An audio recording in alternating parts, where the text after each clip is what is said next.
बिस्मिल्लाहिर्रहमानिर्रहीम। उर्दू बोल के तमाम सामीन को मेरा और मेरी टीम की तरफ से अस्सलामु अलैकुम। आज मैं आपके लिए बाबा बुल्ले शाह रहमतुल्लाह अलैह का एक खूबसूरत और मशहूर व मारूफ कलाम लेकर हाजिर हुआ हूँ, जिसे मैं अपने अंदाज में आपकी समाअतों के नज़र करूँगा और उम्मीद करूँगा कि आप उसको पसंद फरमाएंगे। बाबा जी कहते हैं, मक्के गयो गल मुकदी नाही, भावें सौ हज कर आइए। गंगा गयो गल मुकदी नाही, भावें सौ गोते खाइए। बुल्ले शाह गल ताइयों मुकदी है, जे मैनू दिलों गवाइए। पढ़ पढ़ इल्म तू फाजल होयो,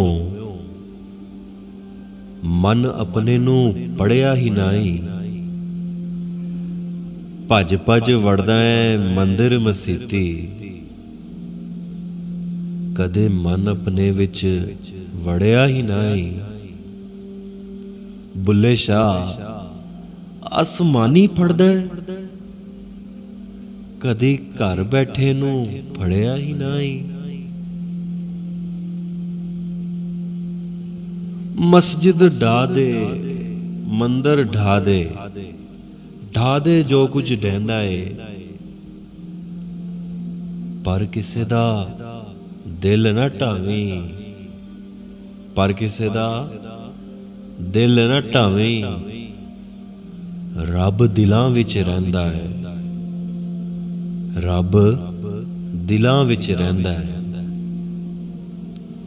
चल बुल्लिया चल उथे चलिए, जिथे होवन सारे अन्ने।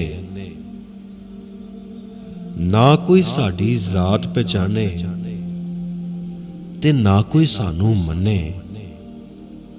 चल बुल्लिया चल उथे चलिए, जिथे होवन सारे अन्ने।